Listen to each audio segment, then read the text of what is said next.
ಈ ಮಾತಿಗೆ ಮನವೇ ಸಾಕ್ಷಿ, ಈ ಭಾಷೆಗೆ ದೇವರೇ ಸಾಕ್ಷಿ. ಇಡಲಿ ಮೇಲೆ ನಾನೆಂದು ನಿನ್ನವನು. ಜೋರು ಜೋರು ಜೋರು ಜೋರು ಜೋರು ಜೋರು ಬಲಿ ಜೋರು ಜೋರು ಜೋರು. ಕುತಿ ಓಲೆಯ ತೊಟ್ಟ ಸಂಪಿಗೆ ಬರ್ತಾಳಮ್ಮ ಬರ್ತಾಳೆ, ದಿಬ್ಬಣದಲ್ಲಿ ಬರ್ತಾಳೆ. Hattrick hero Shivaraj Kumar perfect ಆಗಿದ್ದಾರೆ. ದೂರದ ಅಮೆರಿಕದಲ್ಲಿ ಜನರನ್ನ ಎಂದಿನಂತೆ ಎಂಟರ್ಟೈನ್ ಮಾಡ್ತಾ ಇದ್ದಾರೆ. ಕಳೆದ ತಿಂಗಳು ಡಿಸೆಂಬರ್ 24ರಂದು ಶಸ್ತ್ರಚಿಕಿತ್ಸೆಗೆ ಒಳಗಾಗಿದ್ರು. ಜನವರಿ ತಿಂಗಳಲ್ಲಿ ಕೊನೆಯಲ್ಲಿ ವಾಪಸ್ ಇಂಡಿಯಾಗೂ ಬರ್ತಾರೆ ಅನ್ನುವ ಮಾಹಿತಿ ಗೊತ್ತಿದೆ. ಇದರ ಮಧ್ಯೆ ಅಮೆರಿಕದಲ್ಲೂ ಕೂಡ ಶಿವಣ್ಣನಿಗೆ ಸಿಕ್ಕಾಪಟ್ಟೆ ಫ್ಯಾನ್ಸ್ ಇದ್ದಾರೆ. ಜನರ ಪ್ರೀತಿಯನ್ನ ಶಿವಣ್ಣ ಸ್ವೀಕರಿಸ್ತಾ ಇದ್ದಾರೆ. ಅವರ ಆಸೆಯಂತೆ ಹಾಡುಗಳನ್ನ ಫ್ಯಾನ್ಸ್ಗಳ ಮುಂದೆ ಹಾಡಿದ್ದಾರೆ. ಅಮೆರಿಕ ಕನ್ನಡಿಗರ ಮೀಟ್ ಅಂಡ್ ಗ್ರೀಟ್ ಕಾರ್ಯಕ್ರಮದಲ್ಲಿ ಶಿವಣ್ಣ ಅಲ್ಲಿ ಭಾಗಿಯಾಗಿದ್ರು. ಶಿವಣ್ಣ ಎನರ್ಜಿಗೆ ಸಾಟಿನೇ ಇಲ್ಲ ಅಂತಾನೆ ಹೇಳ್ಬೋದು. ವಯಸ್ಸು 62 ಆದರೂ ಕೂಡ ಅದು ಅವ್ರಿಗೆ ಲೆಕ್ಕಕ್ಕೆ ಇಲ್ಲ.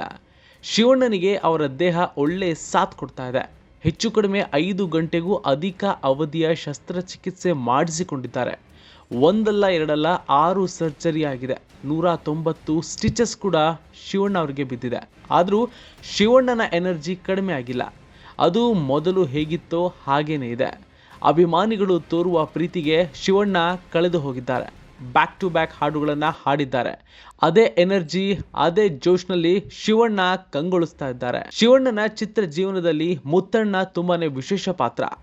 ಈ ಚಿತ್ರದ ಕತೆ ಒಂದ್ ಕಡೆ ಆದರೆ ಹಾಡುಗಳು ಮತ್ತೊಂದು ಕ್ರೇಜ್ ಹುಟ್ಟಿಸಿದ್ವು. ಆ ಹಾಡುಗಳಲ್ಲಿ ಮುತ್ತಣ್ಣ ಪೀಪಿ ಊದುವ ಹಾಡು ಫೇಮಸ್ ಆಗಿತ್ತು. ಶಿವಣ್ಣ ಎಲ್ಲಿ ಹೋದ್ರೂ ಸರಿ ಈ ಒಂದು ಹಾಡಿನ ಬೇಡಿಕೆ ಇದ್ದೇ ಇರುತ್ತೆ.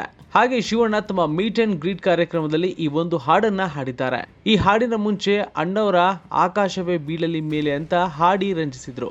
ಕೊನೆಗೆ ರಾಜ್ಕುಮಾರ ಚಿತ್ರದ ಬೊಂಬೆ ಹೇಳುತ್ತೈತೆ ಹಾಡನ್ನು ಕೂಡ ಹಾಡಿದ್ದಾರೆ. ಇನ್ನು ಶಿವರಾಜ್ ಕುಮಾರ್ ಇದೇ ತಿಂಗಳು ವಾಪಸ್ ಇಂಡಿಯಾಗೆ ಬರ್ತಾ ಇದ್ದಾರೆ. ಸದ್ಯದ ಸುದ್ದಿಯ ಪ್ರಕಾರ ಜನವರಿ 25ರಂದು ಬೆಂಗಳೂರಿಗೆ ಬರ್ತಾರೆ ಅನ್ನೋ ಸುದ್ದಿ ಇದೆ. ಅದು ಬಿಟ್ರೆ ಶಿವಣ್ಣ ಅಮೆರಿಕದಲ್ಲೂ ಕನ್ನಡಿಗರ ಹೃದಯವನ್ನ ಗೆದ್ದಿದ್ದಾರೆ. ಎಂದಿನಂತೆ ಅಲ್ಲೂ ಅದೇ ಎನರ್ಜಿಯಲ್ಲೇ ಓಡಾಡ್ತಾ ಇದ್ದಾರೆ. ಅಭಿಮಾನಿಗಳ ಆಸೆಯಂತೆ ಹಾಡುಗಳನ್ನ ಹಾಡಿ ಅಲ್ಲಿನ ಫ್ಯಾನ್ಸ್ಗಳಿಗೆ ಎಂಟರ್ಟೈನ್ ಮಾಡ್ತಾ ಇದ್ದಾರೆ.